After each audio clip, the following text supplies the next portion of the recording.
Heather McDonald has got the juiciest scoop. When you're on the road, when you're on the go, Juicy Scoop is the show to know. She talks Hollywood tales, her real life Mr. Segment serial data and serial sister. You'll be addicted and addicted fast to the #1 tabloid real life podcast. Listen in, listen up. Woo woo. Heather McDonald, Juicy Scoop. Hello and welcome to Juicy Scoop. I have another fabulous comic.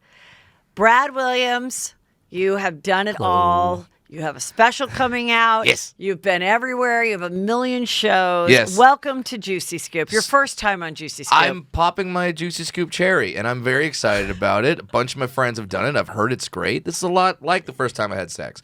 A lot of my friends have done it, and they told me how awesome it was and how great it is, and now I get to experience it for myself, and it'll probably be over way too quickly. I love it.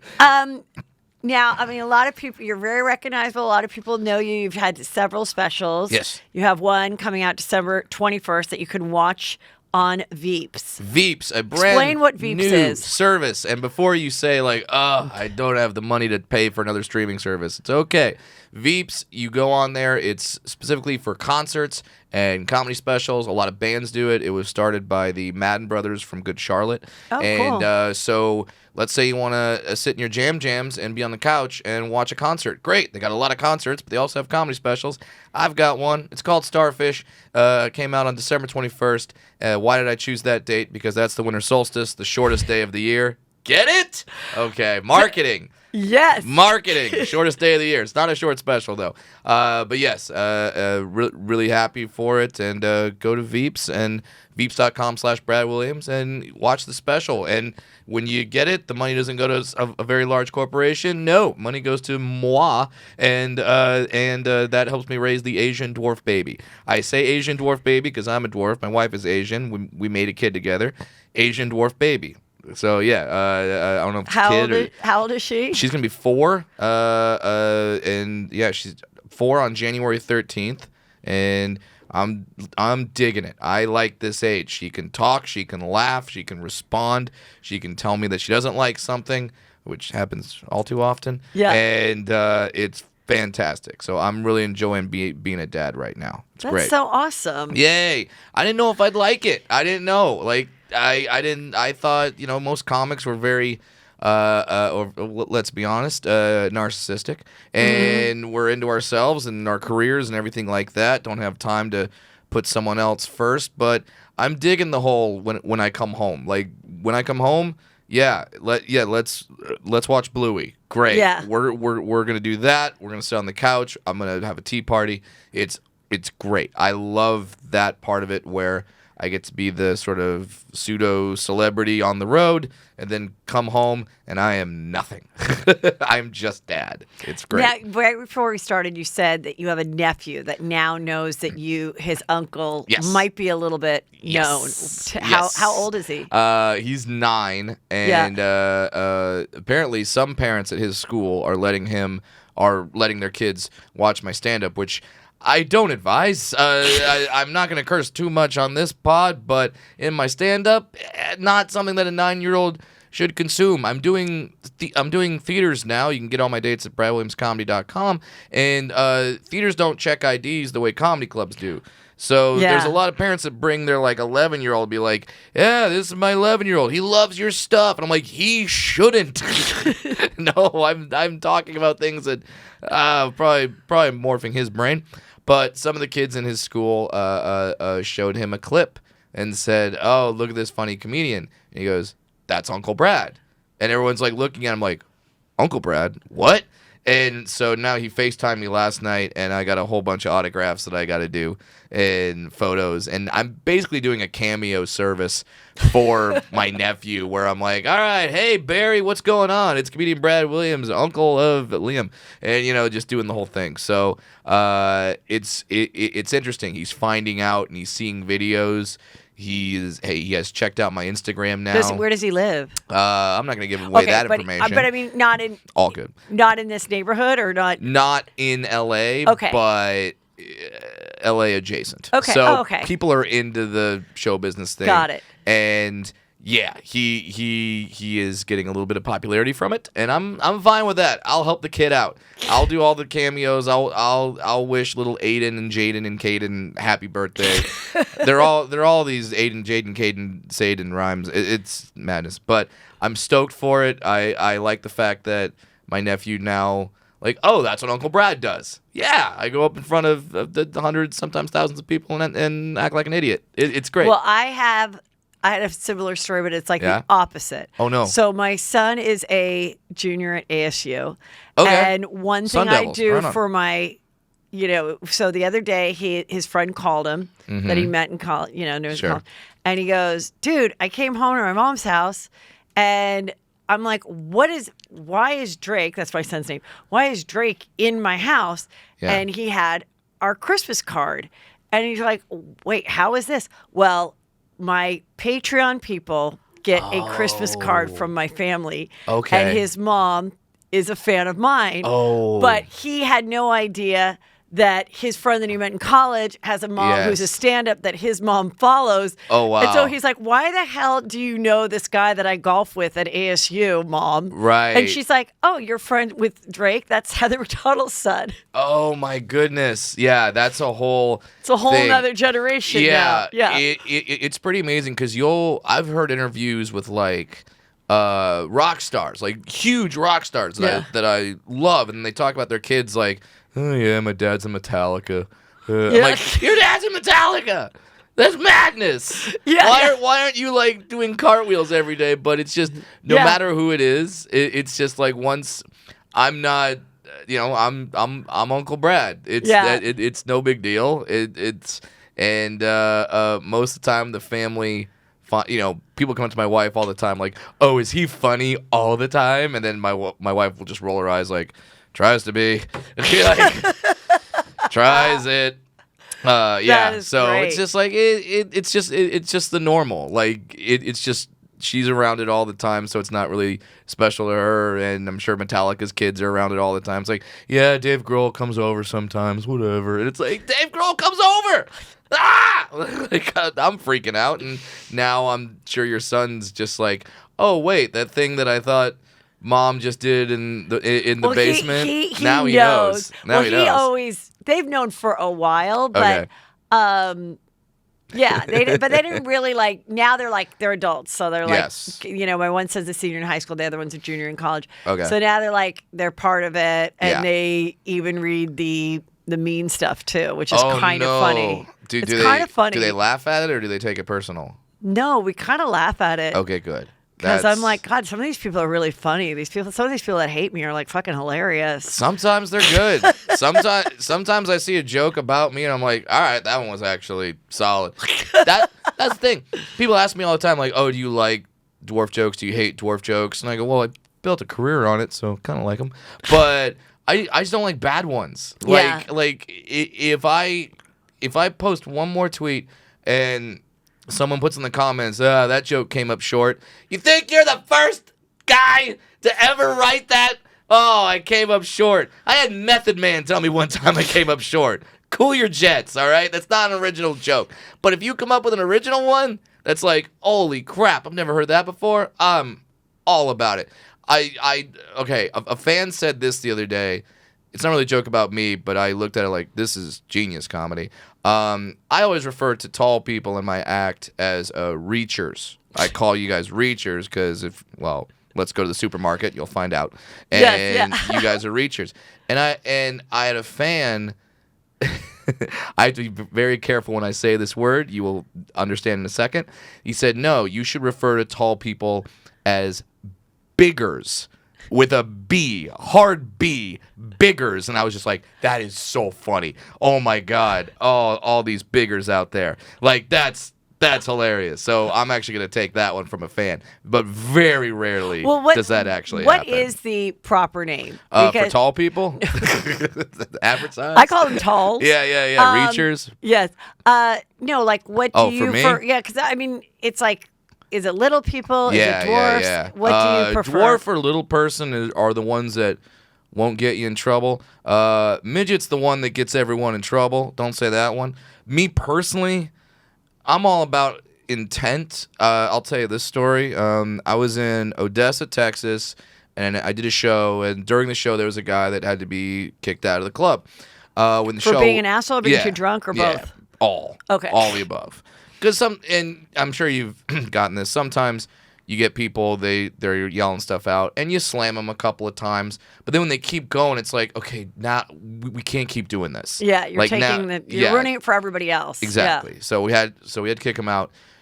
Show goes great. At the end of the show, I'm walking with the opening act to our car, and we see headlights turn on from the parking lot, and it's a pickup truck, and the pickup truck starts racing across the parking lot. A guy leans out the window and yells out, "Kill the dwarf!" Yeah. So at that point, I didn't stop and be like, well, thank you for using the correct terminology. It wasn't the dwarf I had a problem with. It was more the kill the that I had slight issues with. So thankfully, we hopped in the car, and my buddy who was driving, who was the opening act, he knows the trick of, like, you go and do like a dirt kind of field, and you do some donuts, and then it kicks up a bunch of dust, and then you can't see, so then you just drive off then, oh my God. Yeah, very I would never know to do that. Very Dukes of Hazzard. I grew up in Orange County. I did not know he grew up in Waco, Texas. This is a trick that apparently they learned there. And that you have to learn, apparently. That's kind of scary. Yeah. And my opening act that I was with that night is black, so he was just like, oh, wow, someone's chasing after someone, not me. This is great.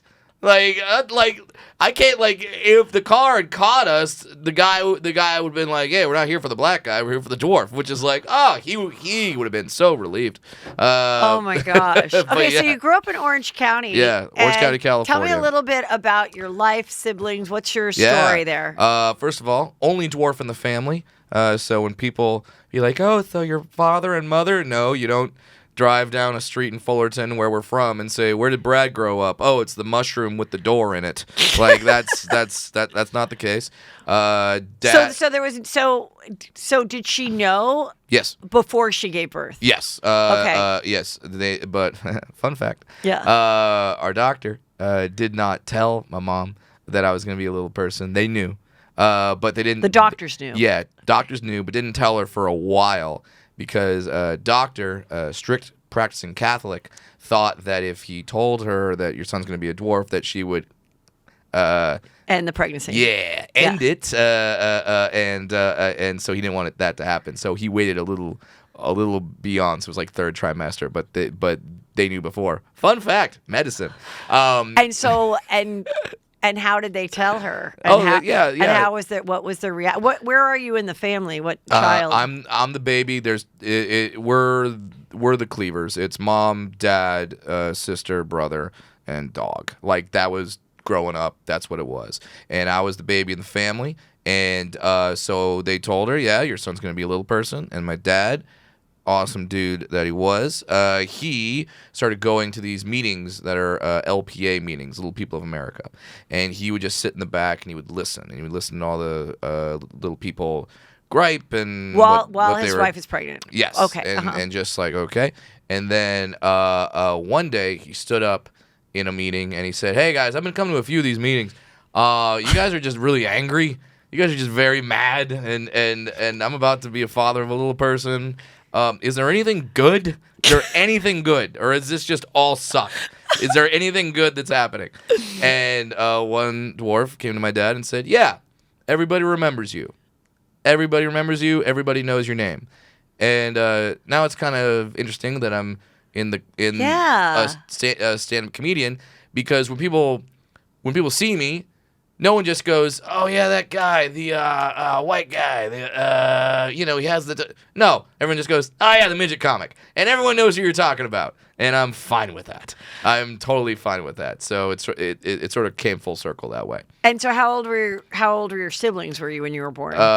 Pretty much Irish twins with my sister. So, yeah, I remember they came home and they were like, hey, her name's Katie, and they're like, hey, Katie, this is your baby brother.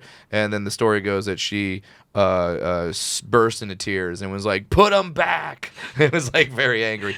But now me and my sister have a wonderful, great relationship. It's her son, the nephew, that has now figured out that I'm popular. So it's great. And how was it growing up in Orange County? Wonderful. I'm not this guy that comes on and goes, oh, I grew up such a hard life. It's like, nah, it was pretty good. Orange County was good. I will tell you the thing that made it good is my dad realized that as a little person, when I go to school, I'm probably going to get picked on a little bit. I'm going to get bullied. So what my dad did is he would bully me first, but in a very supportive way. He would like make fun of me and then tell me, okay, hit me back with something. Hit me back. Oh, wow. So we would actually write jokes, write comebacks together. As you were like in elementary school. Yeah. That is awesome. Yeah. So then when I got to school and a kid made fun of me, I was like, oh, I've trained for this moment. I'm good. So now I would have comebacks and I would say them to the kids, and then a couple times I got sent to the principal's office for having the better joke. Oh, wow. Yeah, so it's kind of like now when a heckler yells something out, I'm like, I'm fine. You don't think I've heard Lucky Charms before? Come on, dude. Like, come with it. Come strong to the hoop. So I'm fine in those scenarios. It's sort of I mean, when did you realize that I have a knack for performing and writing and comedy? Very young, because I was always doing plays, and I was always doing high school as an improv comedy. I don't know exactly the moment, but another thing my dad taught me is so my dad what'd your dad do for a living? Lawyer. Okay. And successful one. And so I'm good. I didn't grow up we didn't grow up wanting. We're fine. Uh-huh. So my dad always told me that whenever he was giving his depositions and arguing and stuff, he would insert jokes because it really lightened the tension, made him more memorable, and made him appear in a more favorable light. And so he kind of taught me, he's like, hey, when you meet someone, joke really fast, joke. So then they know that that you're comfortable and you're fine. And I was like, oh, that's good. And man, does that work. Because if I meet someone and they don't know who I am or I'm a comedian or whatever, I could tell sometimes people are nervous because they're like, how do I bring up the elephant in the room? Is he cool with it? Are we allowed to? So I will constantly, I'll break the ice with a joke, just a quick thing, and then they'll understand, oh, he's fine. When I started doing comedy, I would do dwarf jokes almost immediately, because when I would go on stage and not do dwarf jokes, the audience would sit there kind of very uncomfortable, just kind of look around does he know? And I'm like, yeah, I'm aware. So now I come out, I make a joke real fast. They know I'm cool with it. They know it's okay to laugh. Now we can move on to other topics. And how old were you the first time that you got up on stage or decided I want to try to do stand-up? 19. Uh-huh. I was 19. I'm 39 now. I'm entering my 20th year in stand-up comedy, which, wow, and what was your first experience? Ooh, first experience was a good one. First experience, I was in the audience at the Brea Improv. There was a comedian on stage, and he started making midget jokes. Did not know I was there. And half the audience is laughing, and the audience that is sitting by me is like, not laughing. Yes. And as you know, if half the audience is laughing, okay, what's happening over here? So the comedian looks over and goes, what's happening? You guys aren't laughing. And he actually says, what, is one of them here? And I just went, yep! Raised my creep little hand in the air. And he called me up on stage. And he started asking me questions. He didn't make fun of me, but he was just asking me questions. I answered the questions honestly. Was not trying to be funny at all. Just do you remember some of the questions? Yeah. He said, what do you do for a living? And at the time, grew up in Orange County, I worked at Disneyland. So I said, I work at Disneyland. And the audience laughed. And then I turned to the audience and went, shut up, I'm not one of the 7. Yeah. And that made him laugh harder. And I was like, ooh, that felt good. That felt real good. So then after that experience, making the audience Who were laugh. you with that night? I was with my dad. Oh my God. Yeah, And yeah. had you grown up watching a lot of comedy or Yeah. going to comedy clubs? Yeah, not going to comedy clubs, but just watching a ton of comedy. Yeah. Like my dad introduced me to like Jonathan Winters and Robin Williams and the Smothers Brothers, and like I was aware, and like Eddie Murphy Raw. I watched Eddie Murphy Raw when I was like 15. So did I. Well, Never let laughed me- so hard. Let me see. I mean, I went to the movie theater. You went to the movie theater to see it? I'm older than you, so I went Yeah. to the movie theater to see it. Oh wow! And I remember just being like, I mean, I definitely snuck in. How was that theater? Was it just like rolling? Like was Yeah, it I just remember thinking that's this is the awesome. funniest. Is the Raw one the one where you got an ice cream and then, or is that No, the one before that's it? Delirious. Delirious. Delirious is Yeah, that the, one. the Delirious was the ice cream one, which was this joke that he had about The red suit. Yes, and then That's Delirious. Raw is the purple suit where he talks about McDonald's in the end. yes, and that one was more sexual. I think. Yes. a little more dirty. Yeah, some of those jokes won't fly today. Yeah, yeah. Some of the jokes about Oh, the yes, now I remember. about the gay guy on top of the cop car. Not Yeah. gonna fly. Yeah. He doesn't say the word gay. Yes, yeah. Now I'm remembering. Okay, so you have that first amazing moment. Yeah. And you start to go, okay, this feels good. Yeah. Now, at 19, you're working at Disneyland. Are Yep. you a full-time employee? Are you No. going to school, or what are you doing? I was going to school at USC. Oh, you were? That's where I went. Yeah, fight on. And you're Trojan. I'm a Trojan. Didn't know that about you. All right, now we God. got this kinship. Yes. Did you graduate? I did not. Yes, I did. Okay, I good did. for you. Okay, Congratulations. okay. I was going to school, and then when that moment happened, I was like, I'm gonna try stand up. And I mean, then did you really have to quit school? yes, so at that point, I did comedy and school for about a year and a half, and then I got an opportunity to go on tour as Carlos Mencia's opening act. Wow, And only then after a year and a half. Yeah. That is awesome. So how did that come about? Did he just see you? He was the guy on stage where the full first moment happened. That is so cute. Yeah. That is so sweet. I Yeah. love that. And then he saw me about a year and a half later. And he's like, holy shit, you He actually saw- have chops. Yeah, he saw me at the Ontario Improv about a year and a half later, and he goes, "Hey, I remember you." And I go, "Yeah, I started doing comedy." And he goes, "You started doing comedy?" And this is during the meet and greet of the early show. Uh-huh. And he goes, "Do you want to do a guest spot in the late show?" Just from there, and I was like, You were just there to see him. "Yeah, let's there see him." Oh, that's awesome. And I go, "Okay," and I go on stage. I do like 3-5 minutes, whatever it is, and then got off stage, and he goes, "Holy crap! I put you on stage because you're a midget. That's kind of funny, but you actually had jokes." And he goes, "What are you doing next week?" And he was playing the Fox Theater in Bakersfield, which I'm playing in February. Oh, so awesome. It's all coming full circle. Aw. But yeah, and then after that, I just started going on the road with him. So he had just gotten Mind Mencia at that time and was doing Which a is big a TV show. I remember that, yeah. big national tour, and he wanted me to be the opening act. So that's when I came to my parents and I was like, "Hey, you know that? Because you were going to be gone for a while. Yeah, I was gonna be gone." And how was that being on tour so young with like and playing these big Massive venues? crowds. Yeah, it was amazing. It was trial by fire for sure. And he's had awesome comics open for him, like Cristela Alonso, Steve Trevino, Joe Coy, like all these comics. Like Joe Coy is Yeah. selling out. So he stadiums really now. knows. He has a real eye for Yeah, comic, and he yeah. really helps support his opening acts, which is really cool. So so it was a trip I loved, but I also got just introduced to the road lifestyle and what it is, and I don't know if this happens to you. People always ask me like, "Oh, so when's this tour done?" And I go, "When I'm dead." Like Yeah. that's when I'm off tour. If people ever come to my house and see my suitcase, they're like, "Oh, are you just coming back, or are you just heading out?" And I go, "Yes," to both, because I'm always doing stuff. Now this next tour coming up, It's huge. You have so 2024. many dates. Yeah, literally 70 cities, and that's just until July.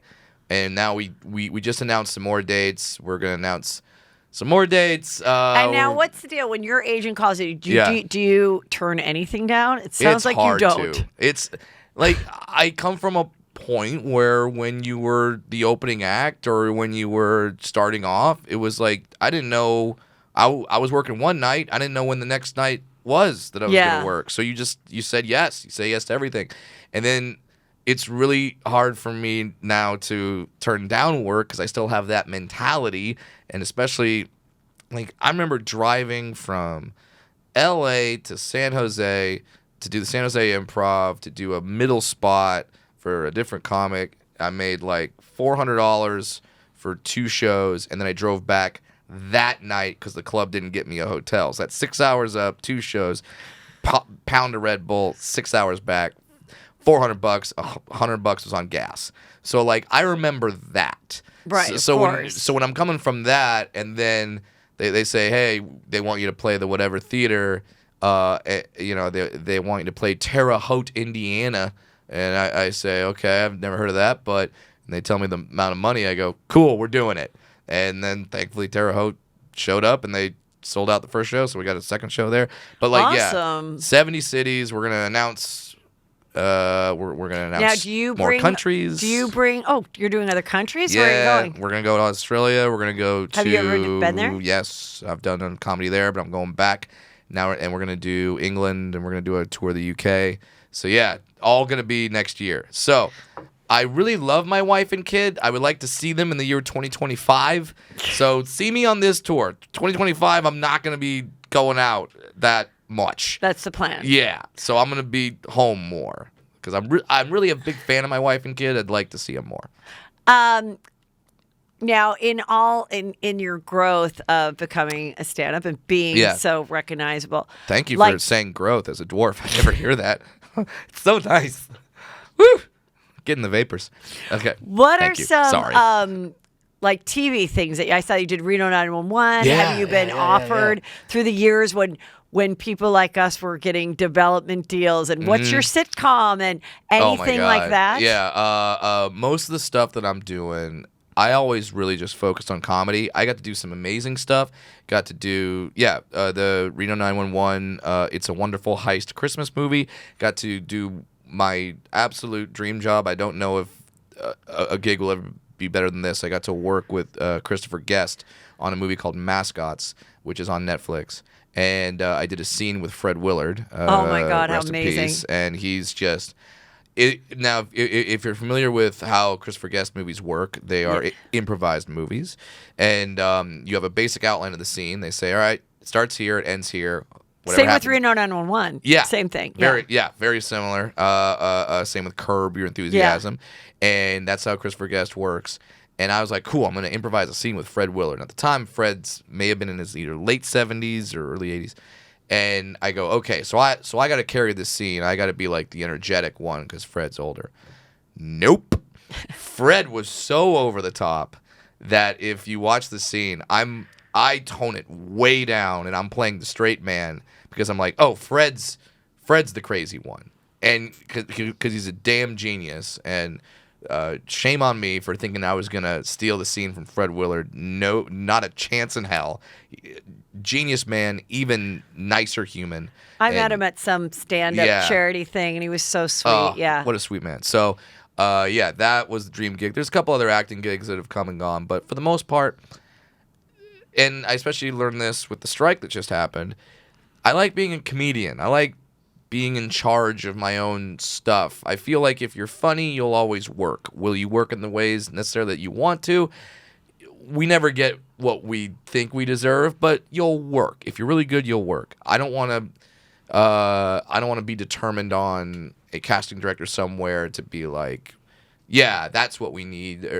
I just want to be able to control it. Now, I got a few things in development right now that are very exciting. If they go, great, wonderful. I'll be thrilled to work on them. If they don't, I'll do stand up. Yeah. And that's what I love, because you go on stage and you crack a joke and you get that immediate feedback, and then I do a meet and greet after the show. I'll even do the meet and greets for the theaters. It'll take a while, but I'll do it. And I mean, it's hard for me not to want to say hi to these people at the end of the show. They're paying my mortgage. So so thank you everyone for coming out to the shows. And what's like the most heartwarming or type of thing that happens when someone comes up to you after that how you've touched their life or their children's life? This one, I might get emotional even telling the story, but I'll try not to. There was a guy who came up to me, and he handed me some military patches and some pins and a coin. He was a man. He was with 2 sons, and he said, "Here." And I go, "Oh, what are these?" And he goes, "Oh, well, these are my patches. This is my medal. This is my..." And I'm like, "Whoa, that's your stuff. Like, you earned that. Take it. Take it back, please. Thank you, but take it back. That's your stuff. I didn't serve." That'd be really bad of all dwarf army. And I say, "So please take it back." And he goes, "No, you don't understand.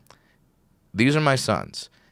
If I don't find your comedy, they don't have a dad right now." He goes, "I was on the brink. I was about to end it all. I was literally was sitting in my room and with a loaded weapon, and I was about to end it.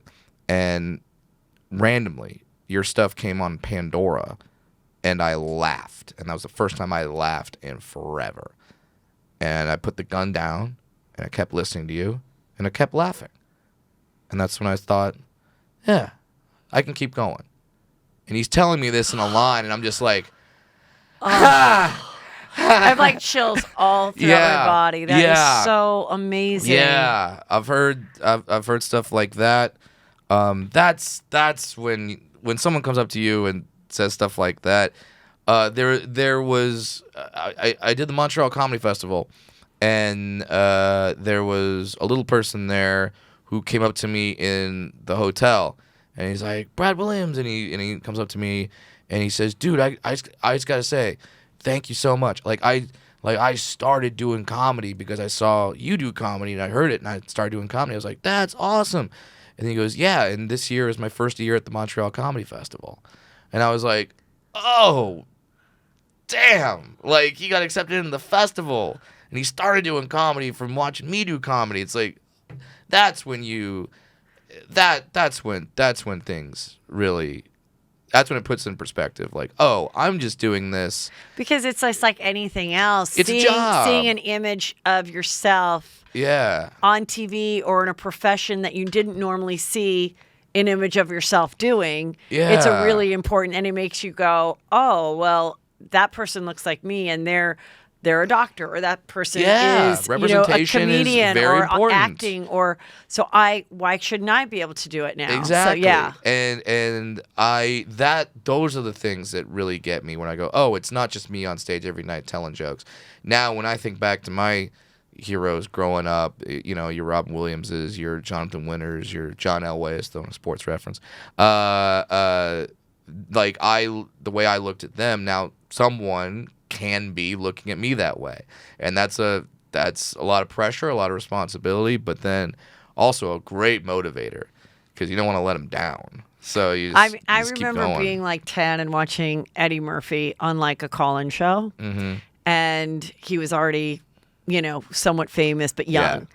So it was like on SNL or whatever. Yeah. And somebody called in. It was a woman, and she's like, "I just want to say, I always said if I ever had a chance to talk to you, I would." And she goes, "A couple of years ago was the worst day of my life. Yeah. My son had died that day." And I said, "I will never, ever laugh again." And I turned on the TV, and you were doing Gumby, his character of Gumby. Yeah, SNL, yeah. And I just remember being very young, being like, I don't know, it just really hit me. Like, I can remember it like yesterday, being like, if you can have a gift or a career or something that can make someone laugh on the worst day of their life, where they said, "I'm going to either end my life or never want to laugh again." Yeah. That is, when people say, "Why do you do it?" I like literally decided, because I knew I was like funny young. Yeah. I didn't know how, when people would say, like, my teacher in high school was like, "I don't know why you're going to USC. You should be a stand-up." And I was like, I know I imitate all these teachers and stuff. I didn't understand how strangers would find me funny. Right. I didn't get that there's a process of setting up a joke and explaining a little bit. Of course not. And then, and so I and then when I was in college, like I was like, oh my God, like everyone would come down and want to hear like the recap of the night in the sorority house. They'd be like, did we miss, breakfast with Heather? And I remember that's going, so funny. how can I make this a career? Yeah. I just want to recap a night. And then look at this. Figured it out. You figured out how to make this a career. Might take a minute, but it did work out. That's so great. And now we're Yeah. living in such a wonderful time where, for anyone listening to this going, well, I have this, I have this weird skill like that nobody really knows about. How do I make money on it? You can. I'm on chiropractic TikTok all the time. Wait, do you love chiropractic? Love Wait, chiropractic do you go TikTok. to my favorite is the Cot OC chiropractor. I went to him. Have you been to him? Yeah, I haven't been to him yet, but I've seen him. But It's cute too. I know. Damn cheekbones. But you know what? I have a thing where I'm like, I literally watch it and I feel like it relaxes me. I think it could be psychological. Yes, the exact same. I watch chiropractic TikTok videos of just people getting their backs cracked, and I've talked to my chiropractor. Yeah, I go to a chiropractor about it, and he goes, they fake the cracking noises, and I go, I don't care. I'm a fan of pro wrestling. Okay, I it's used to fine. get so off on, and also if like my sons, because some people just have a more crackle back. Like if my son is like. And I'm like, oh my God, thank God you let me hear that. And I even used to, when like the bubble pops that come and stuff, I used to just go like, I'd do it to myself. I'd act like it's such a weird thing. It's a weird relief. And I remember I asked Dr. Drew, I go, could I be addicted to like back cracking and hearing back cracking? And he's like, would you leave your family for it? And I'm like, I guess no. He goes, no, it's not an addiction. Okay. So I'm like, okay, it's not. It's something that makes you feel good. But it is a little weird. But I'm glad I'm not the only one. It's a little weird, but thankfully, the thing that makes you feel some relief isn't anything that's damaging to other people. So it's fine. It's not self-destructive. No one ever. But do you like cracking other people? I don't, but I like being cracked. I like watching it. I like both. So you crack other people. I'm a versatile. Okay. I like to crack and be cracked, and I used to I would crack my kids' backs too. Really? And then I just do the thing where like you pick them up. No, one, I two, lay three? them down and I just go like that. I do the breathing thing and I lay them down. Okay. And then and then I was like, is this like a little weird? Because I remember like one time my son's like, I don't want to do that weird thing we do anymore. And I'm like, oh gosh. Oh no. This sounds really creepy. Great. He's gonna be in therapy in 10 years, being like, then my mom told me to lay down and she cracked my back. Like he's gonna need physical therapy or because like a little chiropractor. Kid, crackable back is like pretty great. Well, they'll snap back. They'll fine. They're gonna be okay. It is no, dude, it's amazing. Yeah. It's so funny the things that you find relief in. My wife watches a lot of those like I describe it as like ASMR baking. Like it's and you hear like every noise of the pan going in and the thing frying. That's like really that's calming. She watches that and that cools her down. Meanwhile, I'm over here like break his neck.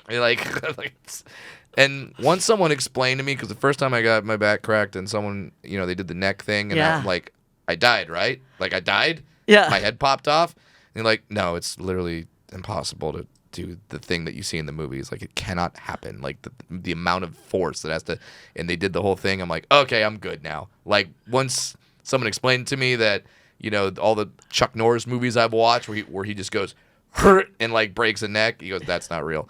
I go, great, I'm comfortable now. Crack away, go nuts. I'm good. I'm fine. And how did you meet your wife? Oh, I met my wife. You know what? Here's a juicy scoop for you. I met my wife on an app. I had to move to San Francisco to do a radio show that lasted about 3 months. I tried to do morning radio for about 3 months. This is like, okay, so we've been together for like 10 years. So yeah, like 2014, 15. Okay. Moved. So you got offered a radio show. And you're like, I want this steady gig. Yes, sounds great. I want to get off the road. I don't want to be on flights every week. What I realized, the only thing I didn't like more than flights is waking up at 4:00 in the morning to be on air by 5:30, and then after you've done 4 hours of trying to be funny with no sleep than a program director who's never been funny in their entire lives sits you down and goes, okay, let's go through the entire show and every joke that you made and oh, really? Did you think that was funny? I go, yeah, I did. and if there was an audience, they would have laughed too. And it was not for me. Oh my God! God bless the can't morning even radio imagine. people. I love morning radio guys. Now you don't have to do that. I kind of feel like that was one good thing I've talked about with this comedians that kind of died with COVID was not having to do the morning radio really anymore like we used to have to do. Yeah, there's still a few guys and girls out there that even if I'm sold out, like. It's worth it. I still go in. I could go through them. The DVE show in Pittsburgh, Lewis and Kathy, the guys from Philly. Darn it, I don't know their names. But there's a bunch of radio shows that no matter what, I will still go in. They're a blast. Yeah. But yeah, so I was doing morning radio. I didn't like it, but we had a bit on the air where we were talking about me meeting people, and because I didn't know anyone in San Francisco, so I would go on dating apps to meet people just as friends, just to be like, hey, I'm new in this city, I want to make a friend. Now there's literally an option on Tinder where you could like, no, this is not sexual. I just want to meet a friend. Now there's like, a friend of mine goes on Bumble all the time and just goes on friend dates. I think that's so important. It's wonderful. I think it's so great. It's so great. Yeah. But then I was doing it, old school style. Yeah. But then a listener called in and suggested an app called Field, F-E-E-L-D, and I looked it up. And this is for, all right, get ready, listeners. This is for people that are trying to have threesomes. Okay. And multiple partners. All right, that's the sound of some of your listeners signing off and going to download the app. But, yes, this is a real app. I went on there. I matched with 2 women. We're all going to go out together. One of the women, last minute, didn't show up. I'm imagining because she looked at my profile and was like, oh, his whole body fits in the default photo. No, I'm good. And she didn't show up. But I messaged the other woman and said, all right, we lost one. Do you want to still go out? And she said yes. And 2 years to the day of that date, I proposed to that woman. Do you guys do threesomes? We have. Oh. Back in the day. With the kid, it's very difficult. And you're not really in the mood after you've been, cleaning up shit all day. Yeah. So not really feeling sexy that you want to invite someone else in. But we used to. And it was a lot of fun. It was great. It was all, both of us had to be really on board. There were times when, of course, I was on board, and she was like, not tonight. I'm like, cool, fine. And obviously, finding a partner, that's a whole nother deal. But how would you find the partners? Sometimes they would be at shows, at bars, just whenever. Would you talk about it on the stage? Would people know that, like, I have. Would you hint kind of to, put the feelers out? It's kind of cheesy to do that. But why? Why not just kill 2 birds with one stone? I did at some point. I feel bad saying that, but I did. But the thing is like, I'm a firm believer in whatever your kink is, your weird thing is. If it doesn't hurt anybody, if everyone involved is a consenting adult, great. Yeah. Let your freak flag fly. There's some weird stuff on Pornhub, Heather. Okay, there's some weird stuff. I wouldn't know. I've never been on in my life. Sure. No, I really haven't. Really? I really haven't. Never. I don't even know how to get on. Never. You know how to get on. No, I don't. What do you just Google porn? I literally don't know. Google tits. Stuff comes up. No. Google. Well, do you have the only porn that I've ever really watched was really in the beginning of our marriage, we had Cinemax, and I loved that. Oh, Skinemax. That's like softcore. I liked that. Okay. But we used to just we would be like, oh, I think this was filmed near our house, because we lived in the valley. And Probably I'd be like, no, that's Northridge. I know where that is Probably in Northridge. Was. And but no, not now. No, you don't have to expose it. But do you have a kink, or are you pretty Besides just like the back cracking? Oh, the back crack kink. Okay. No, but I just missionary with eye contact. You're but fine. I think threesomes. I would never do a threesome, but I think a threesome is a pretty not freaky. Like in this world, I don't think it's like that. Like, like I don't think it's that shocking. It seems like a lot of people, myself no, but a lot of people have partaked, and whether it's a one time, it seems like most people I know, if it's happened, it's Vegas. It falls a lot of Vegas. Yeah, we had one in Vegas. Yeah, that was definitely one of them. My friends are like, any friend I know that had a threesome, it always was in Vegas. Yeah. It was always, let's do it in Vegas. And if you're a couple out there and you're thinking about it, I will give you this tip. What are the tips? Rules. Set the rules in advance. Set the rules of what you're comfortable with, because there's... So the rules could be what? Well, that you can, like some people are like, okay, you can't penetrate the girl, but you can penetrate me, but the girl can do something with you, and I can do something with the girl, but you can't. So is that a common rule? That's a common rule. Okay. So find out. And then other people are like, I don't care, you can screw the girl, it doesn't matter. Yes. Yeah. But you have to know that up front, because then it's like, discuss that. Yeah. And also, when you discuss that, let's say your partner says, yeah, you do whatever you want with the other person. If you do, and then that partner doesn't feel comfortable, like they thought they were going to be comfortable, but then they're not comfortable, have a safe word or something that you can say that was like, whoa, thought I was going to be good, not good, stop. Like, we have to have that. Okay. Because then it's not fun anymore. If one partner is just harboring these ill feelings while you're having fun, not good. Not gonna be fun. So the advice I would always put out is just constant communication with your partner. Make sure everyone is on the same page.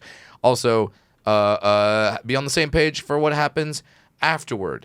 Is this a person that, all right, you are not allowed to talk to this person anymore? Can you talk to this person anymore? Are they a friend? Are they just a random? Do they stay a random? And what is your suggestion? I would think it should always be randoms, and it should always be a one and done. For the most part, that's safe. That's pretty safe. And because God forbid someone starts hitting it off with the person, whether it's the girls start hitting it off or you start hitting it, then the jealousy. And And also as a man, I will say this to the men that might be involved in one of those, if it's like a male and two female thing. It's not about you. Maybe it's your birthday and they make it about you, but it's not about you. It's not going to be like the pornos you watch where the girls are just like fighting over it. It's like they've never seen a penis. Yeah, it's not going to be that. The girls are there mostly to have fun with each other. Enjoy that. Now, be happy that you're in the room. Now, would you ever do two guys and a girl? I have, not with my wife. I've never done that with her, and I don't think I could be. I don't think I could do that with her. But I've been in one of those situations. That was interesting. Not a huge fan of those. Right. Not a fan. It's weird to be like having your fun and then you look up and there's just a dude just staring at you like. Now, was that a dude you knew? No. It was never a dude I knew. But then I feel like all of this was after Saturday night show. Yeah. There's been a lot of you did after a Thursday, shows. You did a 2 Friday, you did a 2 Saturday. And then stuff happened. That Saturday. Yeah. And then and when was the flight? Yeah. Was it a flight later in the day on Sunday? 6 a.m. So you guys got to get the hell out of here. that helps when you have the flight to be like, hey, I know it's afterward and it's 3 o'clock in the morning and you guys want to stay over, but I gotta leave in an hour, so deuces. Get out of here. I love your energy because that's like the last thing I want to do after a 5-show weekend. Yeah. Is to have to be doing a choreographed routine. Like nothing. So I'm just like, please let me get in my room and take off these heels and these eyelashes and crawl into my bed and watch Dateline. Yes. And okay, so I would say that for women, I absolutely get that because you just said two things that I never had to do. I never had to take off the heels. Or the lashes. I never had to take off the lashes.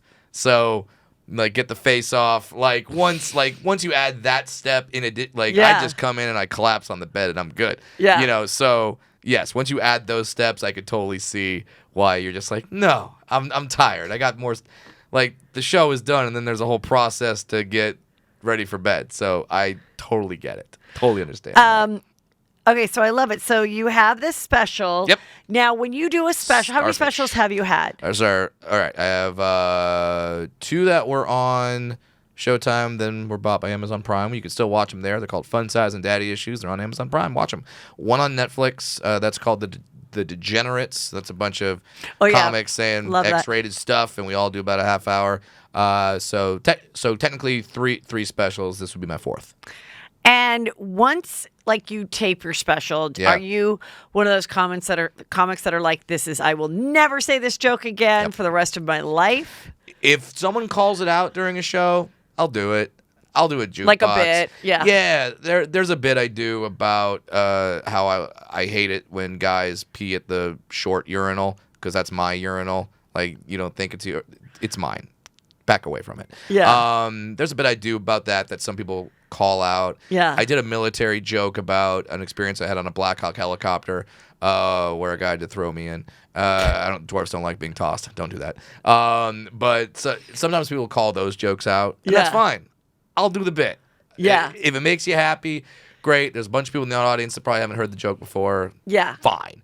But for the most part, so this special, it's all out the window. So when you watch the special and enjoy it, and then go, we got to see that guy live, you're gonna see all new material when you go to BradWilliamsComedy.com and see all the tour dates. And man, let me are tell there a you lot what of tour you dates. have going on. Please do. In January. So exciting! You're gonna be in Santa Barbara. Yeah, Libero Theater. That's where I shot Fun nice. Size. And then my God, we gorgeous. sold out the first show, and then we added a second show on. And then you're in Sacramento. I've done the Crest Theater. I've done that. Yeah, sold out the first show, added a second one. Love it. Yep. You're in San Diego. Balboa Theater. Still a few tickets available for that one. And then you're off to Florida, Tempe in February. Yeah. There's so many. So many dates. So many dates. And then I wanted to make sure that I hit in February. February 9th is the Fox Theater in Bakersfield. February 10th is the Ace Hotel here in Los Angeles, the theater at the Ace Hotel. Oh, yeah. Awesome. Beautiful theater. I saw Coldplay there, and now I'm going to be playing there. That's weird. What's that date? February 10th. Awesome. February 10th. So get tickets to that one. I want that one to be packed. And then there's the Instagram. It's Brad Williams Comic. And as you can see, hanging out at 349,000 followers. So Juicy Scoops. Oh, we're gonna let's get this up to 350. Let's get this up to 350. Let's get a nice even number. I'm a little OCD that way. I hate that it's at 349. Let's get it up to 350. Or if 9,000 of you want to bail. 360. Yeah, and you want to go down. You want to go down to 340. That's fine. Oh yeah, 350, 360. Let's get it up. Well, thank you. I'm so glad you came. This was really good to get your whole juicy life story. It was very nice, inspiring, and hilarious. So thank you. I'm excited for your tour. It's gonna be amazing. I love it when fans come to my show and they tell me about all the other comedians that they support and that they love, and your name comes up a bunch. You have a lot of juicy scoopers. I love it. That are coming out to my shows, and it makes me happy when people like other comedians, because it's like, oh, this isn't like. I don't want comedy to be like I like this guy or girl, so now I can't like anybody else. No, it's comedy. Yeah. No one likes one band. Like all the bands. Like all the comedians. Consume your show. Consume my show. Listen to podcasts. Watch everyone's specials. Find the comedians that speak to you, however they do, and enjoy their stuff. So yeah, I really dig your fans. They're always very kind. I have the best. I really do. I have they're so supportive. They're so sweet. They're smart. They bring their family, they bring their friends, they introduce people, they share it. So I love it. Do they bring you gifts? Do you get gifts? I do get some gifts. Those are fun. I get wine. I get homemade food. And someone's like, you're not supposed to eat that food. I'm like, this woman, I know she knows how to make a brownie, and I'm eating this brownie. I'm eating this brownie. It's fine. It's fine. It's all good. What's the weirdest gift you've ever gotten? Because, all right, I'll tell give me you time yours, to think because about I don't really get anything weird. I get good stuff. Yeah, I just got one that blew my mind. Sometimes people, one person on my keychain right now is a keychain that someone made, and they saw a photo of me and my daughter on my Instagram and made it into a keychain. I love that. Yeah, I've had that. That's so sweet. Oh, it's the best. One person did a painting of my daughter, which was my gosh. It's hanging in my house. So that's cool. Weirdest one, someone gave me a custom-made shillelagh. What's that? It's like it's like a musical thing. No, what it's an Irish death hammer. Oh. It's a weapon. But like they made it for me. It looks like a walking stick, but it's got a huge knob, and then they put spikes on the shaft of it. So now that's under my bed. So if you ever break into my house, you're gonna have a dwarf swinging a shillelagh at you. So yeah. I think that's actually was a really good gift for you. Then. Yeah, Irish death hammer. Which, by the way, if you're out there and you're starting a band, Irish death hammer, great name. That is great name for a band. Hope to see you at Coachella. I love it. Thank you so much. Thanks, Brad. Thanks, Heather. That's awesome. Let's do a